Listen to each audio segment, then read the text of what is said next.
I was 3 days into a power outage when the letter appeared on my door, and I knew exactly who put it there before I even unfolded the crisp white paper.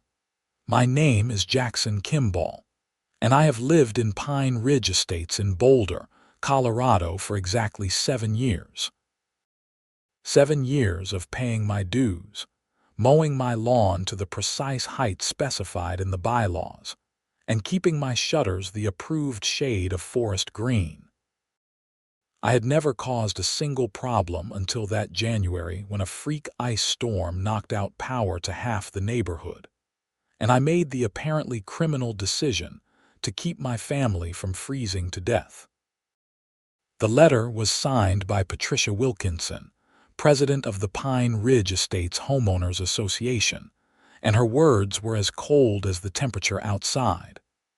Dear Mr. Kimball, it has come to our attention that you are operating a gasoline-powered generator on your property.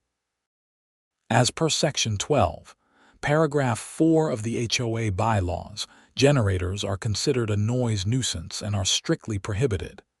You are hereby ordered to cease operation immediately or face fines of $500 per day. Regards, Patricia Wilkinson, HOA President. I read it twice, standing there in my driveway with my breath fogging in the 15-degree air, listening to my Honda generator humming away in the garage. Inside my house, my wife Sarah and our 2 kids were warm. Our refrigerator was running. Our phones were charging. We had lights when the sun went down. And Patricia Wilkinson, who lived 3 streets over in a house twice the size of mine, apparently had a problem with that. I crumpled the letter and shoved it in my pocket. The power company had said it would be at least another 4 days before they could get crews out to repair the lines in our area. The ice storm had been brutal, taking down trees and power lines across 3 counties. But clearly, Patricia thought my family should just bundle up in blankets and wait in the dark like some kind of Little House on the Prairie cosplay. My phone rang as I headed back inside. It was my neighbor, Tom Richards, who lived 2 houses down. "Hey Jackson, you get a letter too?" he asked. "Yeah, just now. You running a generator?" "Was. Patricia called me directly about 20 minutes ago, threatened me with fines. I shut it down. My wife is pissed, but I cannot afford $500 a day, man. We have got medical bills from her surgery last month." I felt my jaw tighten. That is insane. There is no power. What does she expect us to do? I asked her that. She said the power would be back soon and we needed to tough it out like everyone else. Then she said something about how generators are loud and disturbing the peace of the neighborhood. Tom sounded exhausted. "Look, I am just warning you. She is serious about the fines. She got Mike Henderson last year for parking his work van in his driveway overnight. Cost him $3,000 before he gave up fighting it. After we hung up, I stood in my kitchen and looked at my wife. Sarah was making sandwiches for our kids, 8-year-old Emma and 10-year-old Connor, using the light from the window since we had been trying to conserve generator fuel. "What is wrong?" she asked, reading my face immediately. "HOA says I have to shut down the generator. $500 a day fine if I do not." Sarah put down the knife. "You are kidding." I wish I was.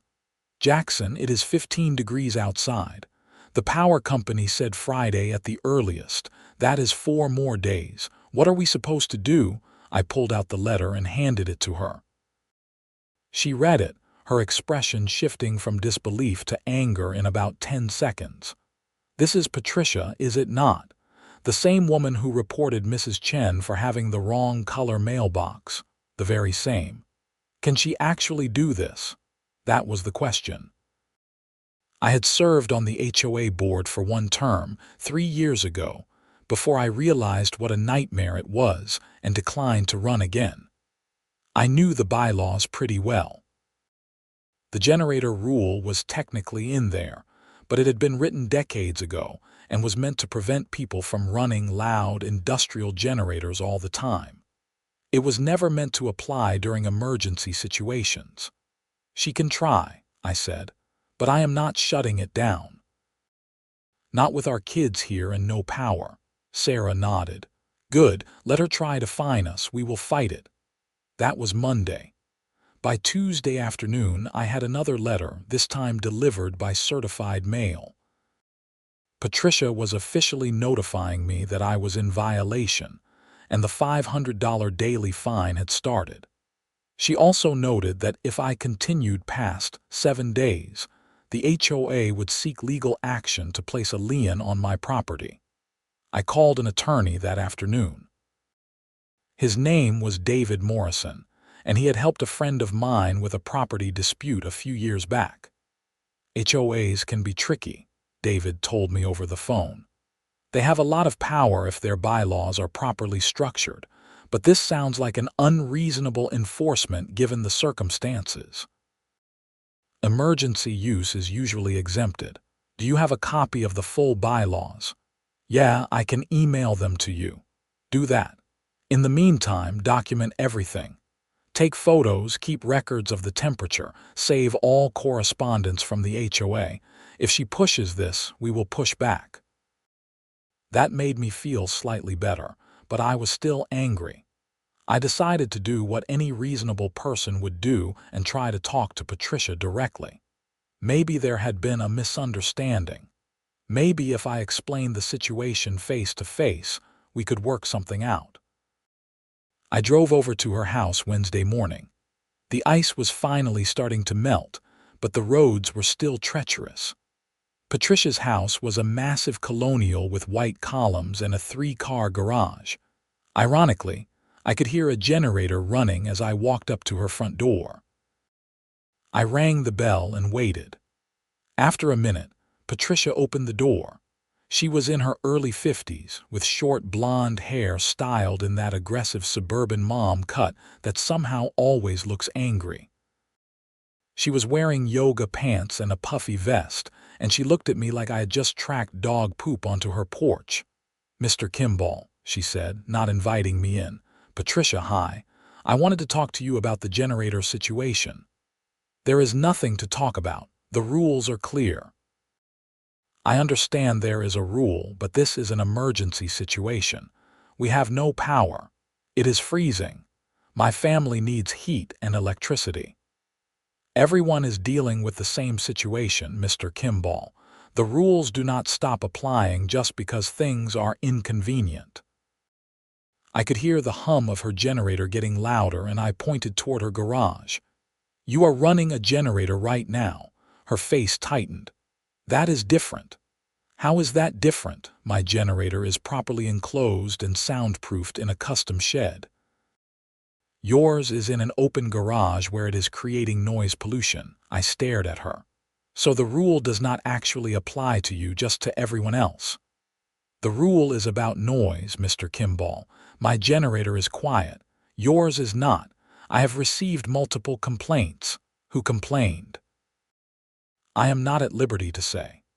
Patricia, this is ridiculous. The power company says it will be at least 2 more days, maybe more. You want me to let my family freeze because my generator is not fancy enough. I want you to follow the rules you agreed to when you bought your home here. If you cannot do that, there are consequences. She started to close the door. The fines stand, Mr. Kimball. Have a nice day. The door shut in my face before I could respond.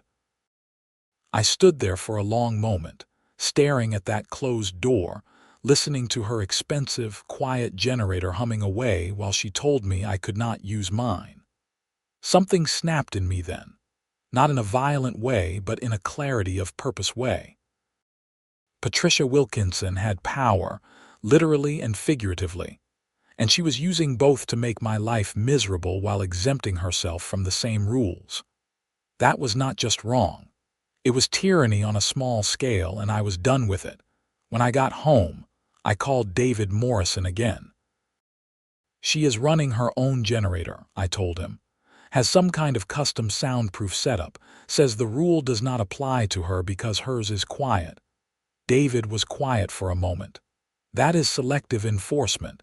That is actually huge. Did you get photos? Not yet, but I can. Do it.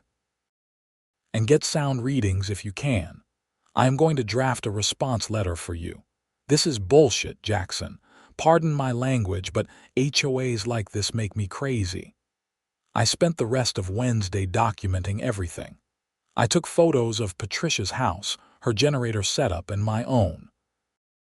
I used a sound meter app on my phone to measure the noise levels.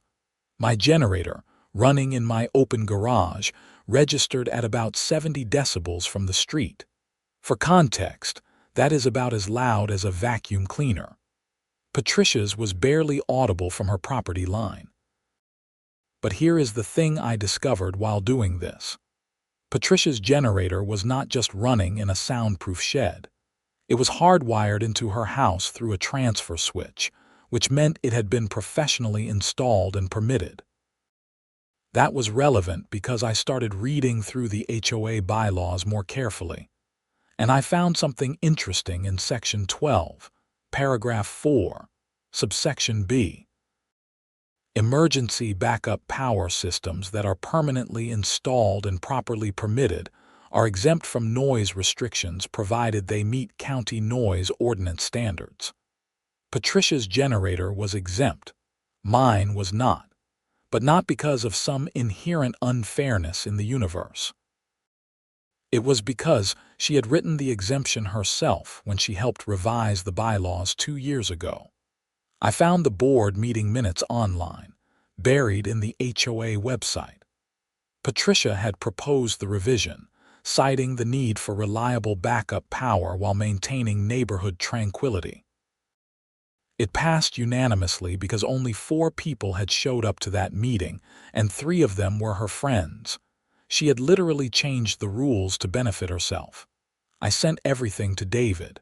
His response was one word: perfect. Thursday morning, I got a knock on my door. It was a courier with another certified letter. This one informed me that my fine had now reached $1,500 for 3 days of violation, and that I had until Saturday to pay, or the HOA would begin lien proceedings. I called David immediately. "They are not wasting time," he said. "But neither are we. I am filing an injunction this afternoon to halt the fines pending a hearing. I am also going to request an emergency meeting of the HOA board. As a homeowner, you have that right under Colorado law if you can get 20% of residents to sign a petition." "How many homes is that?" "Pine Ridge has what, about 80 homes. So you need 16 signatures. I can do that." I spent Thursday afternoon and Friday walking the neighborhood with a petition. It was not hard to get signatures. Almost everyone was furious with Patricia for one reason or another. She had fined people for the pettiest things imaginable over the years. Christmas decorations up 1 day too long, a basketball hoop in a driveway, kids' chalk drawings on sidewalks. One guy, Steve Martinez, signed immediately and then told me about how Patricia had forced him to cut down a tree in his backyard because she claimed it was diseased, even though 3 arborists said it was healthy. She just did not like that it blocked her view of the mountains from her deck. By Friday evening, I had 23 signatures, more than enough.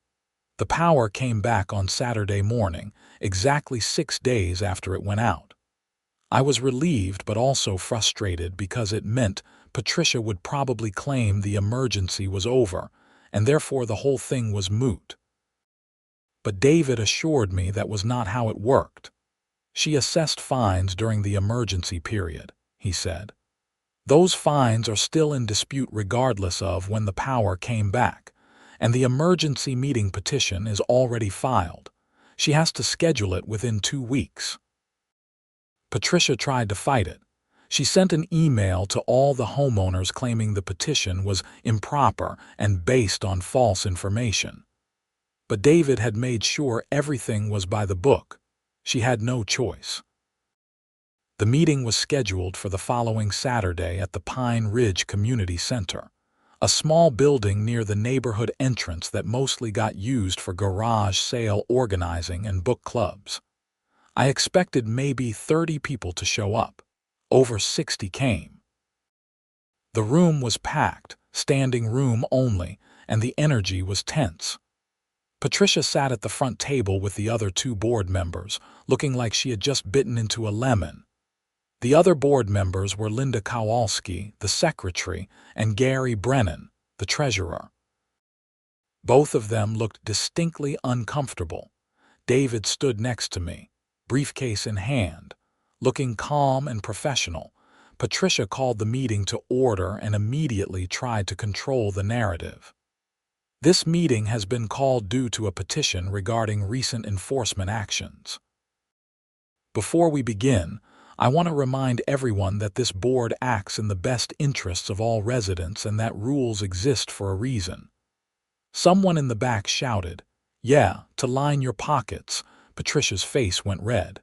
"Excuse me. How much are you paying yourself as HOA president?" The voice called out. It was Steve Martinez. "That is none of your concern and not on the agenda." David stood up.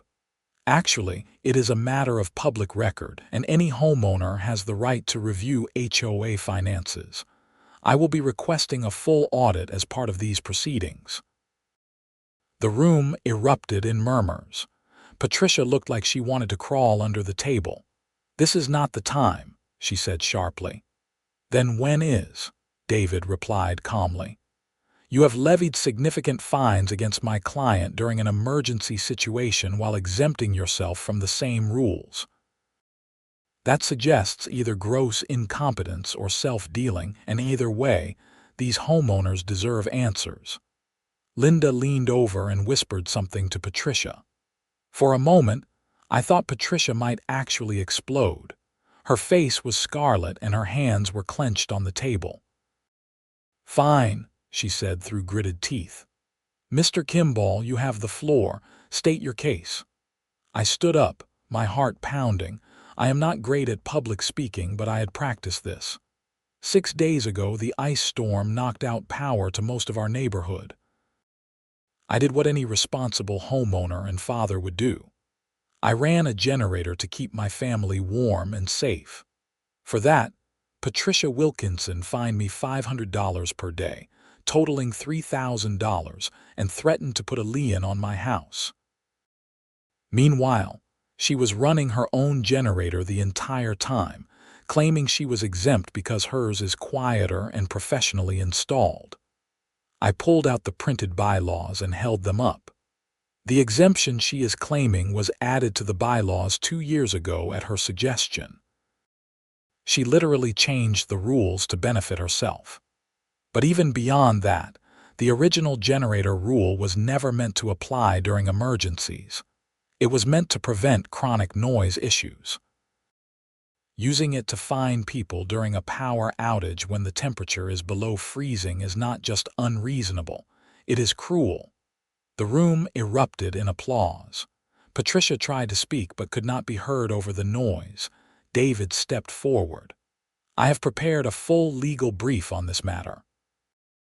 The short version is that Ms. Wilkinson's enforcement actions constitute selective enforcement, which is illegal under Colorado HOA law. Additionally, the fines are excessive and punitive given the circumstances. We are asking that all fines against Mr. Kimball be rescinded immediately and that the HOA bylaws be revised to include clear exemptions for emergency situations." Gary, the treasurer, cleared his throat. "I want to go on record saying I was not consulted about these fines. I only found out about them 3 days ago when Patricia told me to process them." Patricia shot him a look that could have melted steel. "We are not required to consult on enforcement actions." "Actually, you are," David said. "According to your own bylaws, any fine over $500 requires board approval." Patricia acted unilaterally. Now Linda spoke up. "I was not consulted either." The crowd started shouting questions. How much was Patricia paying herself? What other rules had she changed? Were there other people being fined unfairly? Patricia stood up, slamming her hands on the table. This is absurd. I have given years of my time to this community, and this is the thanks I get. Being attacked and accused of corruption. Answer the questions, someone yelled. I do not have to answer anything.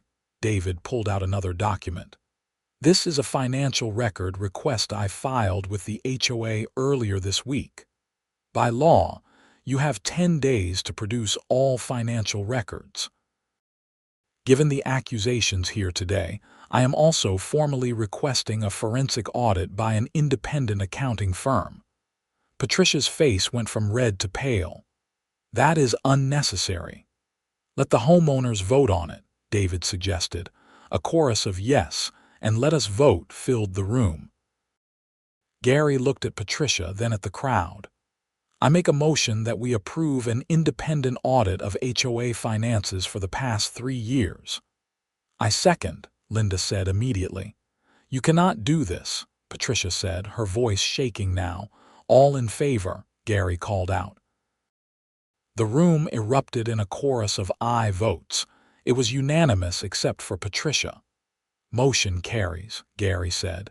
He looked almost relieved. The meeting continued for another hour. By the end, several things had been decided. All fines against me were suspended pending the outcome of the audit and legal review. Patricia was placed on administrative leave as HOA president, with Gary taking over temporarily. And a special election was scheduled for 1 month out to potentially replace the entire board. Patricia stormed out before the meeting even officially adjourned, and I did not see her again for 2 weeks. The audit results came back 3 weeks later, and they were worse than anyone expected. Patricia had been embezzling HOA funds for at least 2 years. It started small, padding expense reports and charging personal items to the HOA credit card. But it escalated. She had paid herself a consulting fee of $15,000 the previous year for administrative oversight, which was not authorized anywhere in the bylaws. She had hired her brother's landscaping company at inflated rates and pocketed kickbacks. In total, she had stolen just over $47,000 from the HOA. David called me when he got the audit report. This is criminal, Jackson. I am obligated to report this to the police. Do it, I said without hesitation. The Boulder County Sheriff's Office opened an investigation immediately.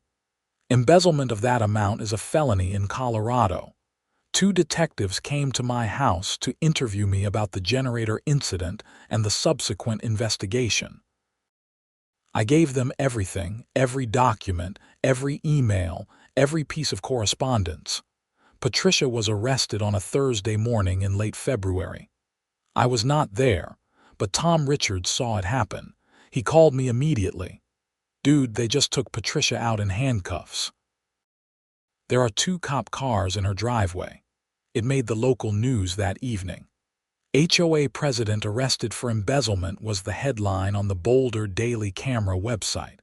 The story detailed the charges: theft, embezzlement, fraud. Patricia was facing up to 6 years in prison if convicted on all counts. Her husband, a quiet man named Richard, who I had only met a handful of times, filed for divorce within a week. The special election happened in March. A completely new board was voted in, including Steve Martinez as president. One of their first acts was to formally apologize to me and refund the money I had spent on legal fees. They also revised the bylaws to include clear emergency exemptions and to cap fines at reasonable levels with mandatory board approval. Patricia's criminal case moved slowly, as these things do. Her attorney tried to negotiate a plea deal, but the district attorney's office was not interested. There was too much evidence, too many victims. The HOA had to assess a special fee to all homeowners to cover the stolen funds, which made everyone even angrier. The trial finally happened in August, almost 7 months after her arrest. I attended, along with about a dozen other Pine Ridge residents. We wanted to see justice done. Patricia pled not guilty, claiming the payments were legitimate and that she had authorization for everything. Her attorney argued that the HOA's financial controls were lax and that any errors were honest mistakes, not intentional theft.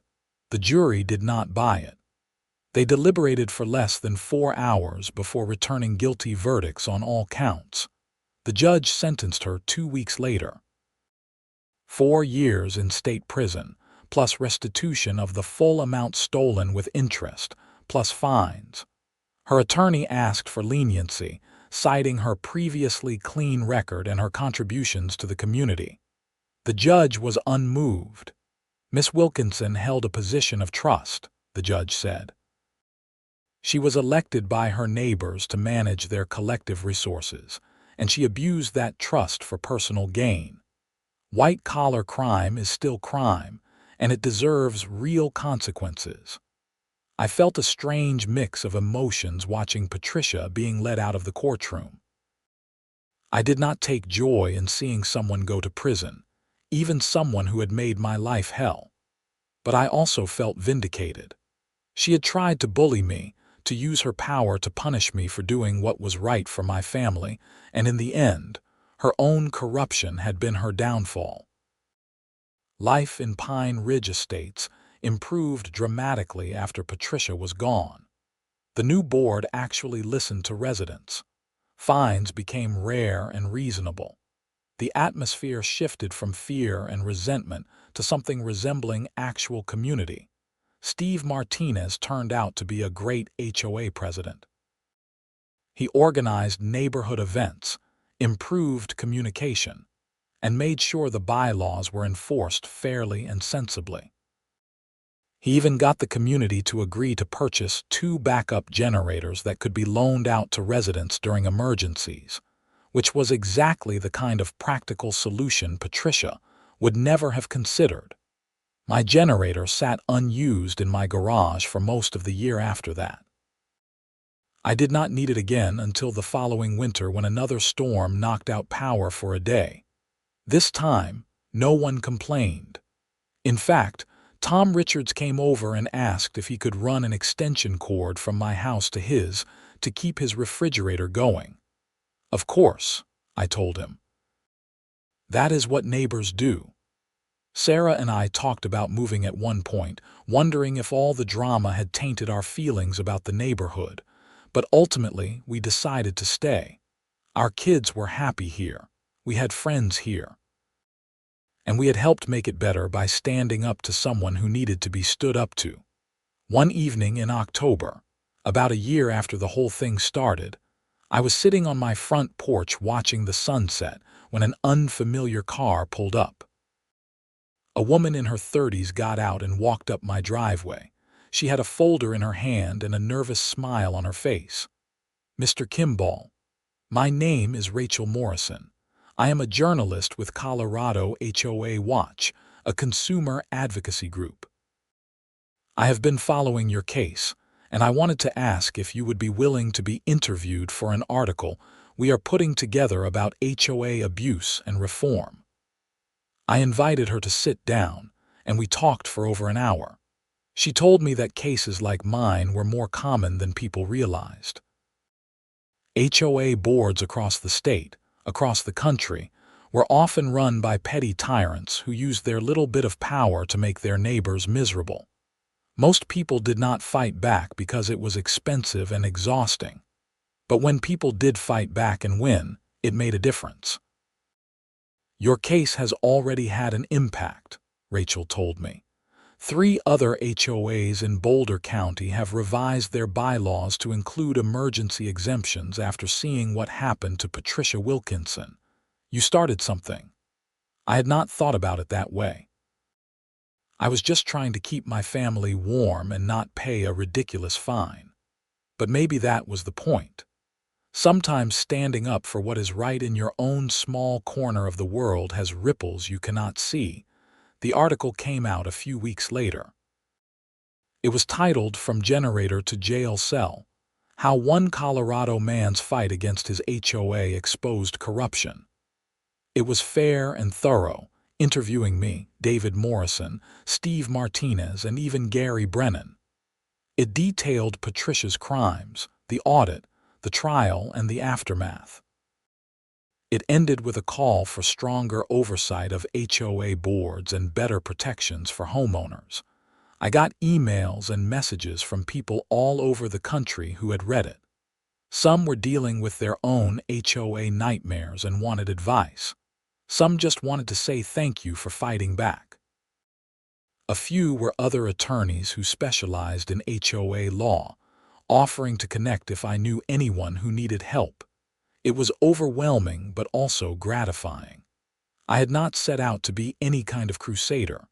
I just wanted to run my generator during a power outage.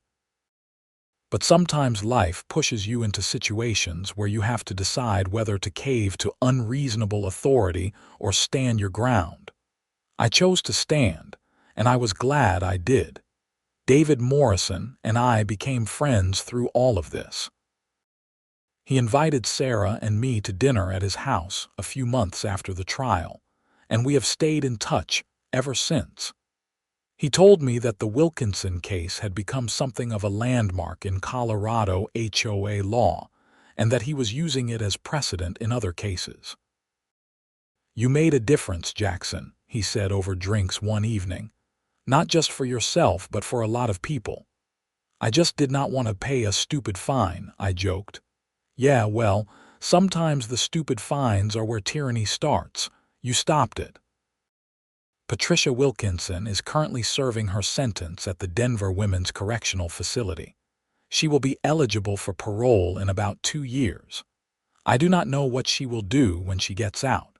I heard her husband sold their house and moved to Wyoming. I hope she uses her time to reflect on what she did and why it was wrong. But honestly, I do not think about her much anymore. What I think about instead is how close I came to just shutting down my generator and accepting the fine. How easy it would have been to tell myself it was not worth the fight. How many people before me probably did exactly that, paid up, and moved on, allowing Patricia to continue her petty reign unchecked. The generator sits in my garage now, a reminder of everything that happened. I keep it maintained, fuel stabilizer in the tank, ready to go if I need it. But it is more than just a machine. It is a symbol of something bigger. The right to take care of your family, the importance of questioning authority when it is abused, the power of standing up for yourself even when it is hard. Pine Ridge Estates is a better place now. People are friendlier. There is less fear. The HOA serves the community instead of ruling over it. And every time I drive past the community center and see the board meeting schedule posted outside, I smile, knowing that the people inside are actually trying to help, not trying to control. Last Christmas, the neighborhood had a holiday party at the community center. It was the first one in years. Patricia had always vetoed them, claiming they were too much work and not worth the expense. But Steve and the new board made it happen. There were lights and music, cookies and hot chocolate, kids running around playing tag while parents stood in clusters catching up. Sarah and I brought the kids, and Connor and Emma ran off immediately to find their friends. Tom and his wife were there. Steve and his family, Gary Brennan, Linda Kowalski, probably 50 other families, all just enjoying being neighbors without drama or fear. At one point, Steve clinked a glass to get everyone's attention. He gave a short speech thanking everyone for being part of the community and acknowledging that the past couple of years had been rough, but that we had come through it together stronger. Then he did something I did not expect. He pointed at me. "I want to especially thank Jackson Kimball for having the guts to stand up when it mattered. A lot of us were frustrated with how things were being run, but Jackson actually did something about it. Because of him, We have an HOA that works for us instead of against us." The room erupted in applause. I felt my face go red. Sarah squeezed my hand. People came up afterward to shake my hand or clap me on the shoulder. It was embarrassing but also deeply moving. Later that night, after we got the kids to bed, Sarah and I sat on the couch with glasses of wine, exhausted but happy. "That was a good night," she said. "Yeah, it was. Are you glad we stayed?" I thought about it. "Yeah, I am. This is our home. We made it better. That matters." She leaned her head on my shoulder. "I am proud of you, for fighting, for not backing down." "I am proud of us," I said. "You supported me the whole way. That made all the difference." We sat there in the quiet of our warm house, the lights on, the heat running, no generator needed. Outside, the Colorado winter was cold and dark, but inside, we were safe and comfortable and surrounded by a community that finally felt like a real community. I thought about Patricia sometimes, sitting in her cell, probably bitter and angry, blaming everyone but herself. I wondered if she would ever understand that her downfall was not because people were out to get her, but because she abused the power she was given. That the generator was not really about noise or rules. It was about control. And when you try to control people unreasonably, eventually they push back. The legal bills had been steep, even with the HOA reimbursement. David had given me a significant discount, but there were still costs. Sarah and I had to dip into savings, delay some planned renovations. But every time I thought about the money, I also thought about what we would have lost if I had not fought. We would have paid the fines, sure. But we also would have lost our dignity. We would have taught our kids that bullies win if they have the right title. We would have allowed injustice to stand unchallenged. That was worth every penny. The following spring, I was elected to the HOA board. I had not planned to run, but Steve convinced me. "We need people who actually care," he said. "People who remember what it was like when things were bad and want to keep them good." So I ran, and I won easily. My role was mostly boring, honestly. Reviewing landscaping contracts, organizing the annual garage sale, answering emails from residents about minor issues. Nothing dramatic. Nothing newsworthy. Just the quiet work of maintaining a functional community. And that was exactly how it should be. An HOA should be boring. It should be a necessary administrative function, not a source of constant drama and conflict. Patricia had made it dramatic because she enjoyed the power. We made it boring because we just wanted things to work. One afternoon during a board meeting, we were discussing whether to repaint the neighborhood entrance sign. It was a trivial decision, the kind of thing that takes 10 minutes of discussion and a simple vote. But as we were talking, I had a moment of clarity about how different this was from the Patricia era. We were respectful. We listened to each other. We made a decision and moved on. No power games, no hidden agendas, just adults working together to solve a simple problem. "This is nice," I said without thinking. Steve looked at me. "What is this? Just being able to make a decision without drama." Everyone laughed, but they knew what I meant.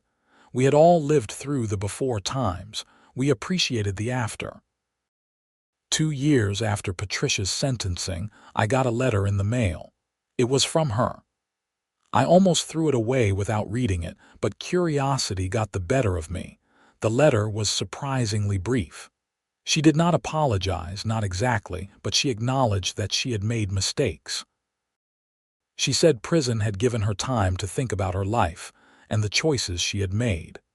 She said she was working on her associate's degree in accounting, which I found darkly ironic. She hoped I was doing well and that there were no hard feelings. No hard feelings. As if she had borrowed my lawnmower and forgotten to return it, not tried to fine me thousands of dollars and threaten my home during an emergency. I showed the letter to Sarah. "Should I write back?" she shrugged. "Do you want to?" I thought about it for a long time. Part of me wanted to write back and tell her exactly how much damage she had done, not just to me but to everyone in the neighborhood. Part of me wanted to ignore it completely. But ultimately, I decided on a middle path. I wrote a short response. I told her I was glad she was using her time productively and that I hoped she would make better choices in the future. I did not forgive her because I did not think she had actually earned forgiveness, but I also did not hold onto anger. She was facing the consequences of her actions. That was enough. I never heard from her again. As I write this, it has been almost 4 years since the ice storm and the generator incident. Connor is in high school now, Emma is in middle school. Sarah got a promotion at work. I am still on the HOA board, now serving as treasurer. We have had a few minor issues over the years. The usual neighbor disputes about tree trimming and parking, but nothing serious. Nothing that required lawyers or police or dramatic confrontations. The generator is still in my garage. I run it once a month to keep it maintained, let it run for 20 minutes to keep the engine in good shape.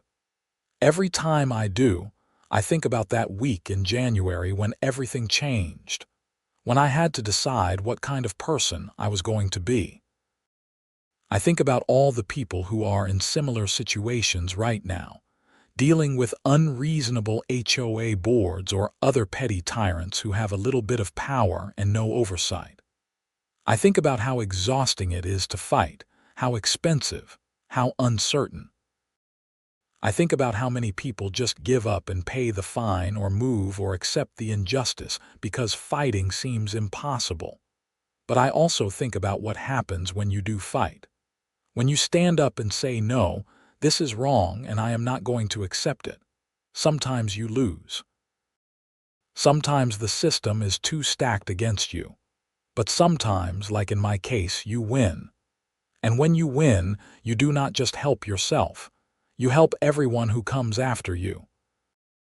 The bylaws we put in place, the emergency exemptions, the financial controls, the limits on board power, they will protect future residents of Pine Ridge Estates.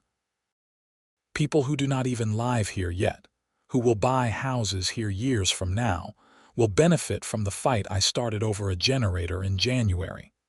That is legacy. Not a grand one, not one that will make history books, but a real one that will make real people's lives a little bit better. And honestly, that is enough. I was talking to David Morrison recently over coffee. He was telling me about another HOA case he was working on, another unreasonable board, another homeowner being bullied. It never ends, he said with a tired smile. There is always another Patricia somewhere. But there are also always people willing to fight back, I said. We proved that. We did, he agreed. And you know what? I use your case in consultations now. When someone comes to me unsure if they should fight their HOA, I tell them about you and the generator. It gives them hope. That made me smile. I never set out to be anyone's inspiration. I just wanted to keep my family warm. But if my experience helps other people stand up for themselves, then maybe the whole nightmare was worth it. Last week, there was another ice storm. Not as bad as the one 4 years ago, but enough to knock out power for about 12 hours. I pulled out the generator, checked the oil, primed the fuel, and started it up. It roared to life in the garage, that familiar steady hum that once caused so much trouble. Connor came out and watched me connect the power cables. Dad, are you going to get in trouble again? I ruffled his hair. Nope, the rules are different now. We can use generators during emergencies. Because you changed the rules. Because we all changed the rules together, I said. That is how it is supposed to work. He nodded, satisfied, and went back inside where it was warm. I stood there in the garage, listening to the generator, thinking about everything that had happened. The letters, the fines, the meetings, the lawyer bills, the audit, the trial. All of it had started here, with this machine, with the simple act of trying to take care of my family. Patricia had thought she could bully me into submission. She thought the threat of fines and liens would be enough to make me comply. She thought her power as HOA president made her untouchable. She was wrong on all counts. The truth is, power comes with responsibility. When you are given authority over others, you have an obligation to use it fairly and reasonably. Patricia forgot that, or maybe she never understood it in the first place. She saw the HOA presidency as a chance to rule, not serve, and that was her fatal mistake. I learned a lot through this experience. I learned about HOA law and property rights. I learned about audits and embezzlement and criminal prosecution. But more importantly, I learned about myself. I learned that I was capable of standing up to intimidation, that I could fight back when necessary, that I had the strength to see something through even when it was hard. Sarah learned things too. She learned that our family could handle adversity, that we could make tough choices and stick together, that doing the right thing sometimes costs money and time and stress, but it is still worth doing. And our kids, Connor and Emma, they learned the most important lesson of all. They learned that authority is not always right, that rules can be unjust, and that when you encounter injustice, you have a choice: accept it or fight it. Their dad chose to fight, and they saw what that looked like, the good and the bad. The power came back on that evening after about 12 hours. I shut down the generator, disconnected the cables, and went inside to have dinner with my family. We ate together at the kitchen table, the lights bright overhead, the house warm and comfortable. "Another successful deployment," Sarah said, raising her glass of water in a mock toast. "Here is to generators and reasonable HOA boards," I replied, clinking my glass against hers. The kids groaned at our dorky parent humor, but they were smiling. That night, after everyone was asleep, I stood at the window and looked out at Pine Ridge Estates. The streetlights were on, casting their warm glow over the neat rows of houses. Lights glowed in windows. Occasional cars drove past. Everything looked peaceful and normal, but I knew the truth. Normal is not guaranteed. Peace is not automatic. It takes work and vigilance, and sometimes fighting to maintain. Communities are only as good as the people who run them and the willingness of residents to hold those people accountable. Patricia Wilkinson tried to make our community worse. We stopped her, and in doing so, we made it better. That is the real story. Not about a generator or an HOA dispute, but about ordinary people choosing to stand up for what is right. About refusing to be bullied. About fighting for fairness even when it would be easier to just pay the fine and move on.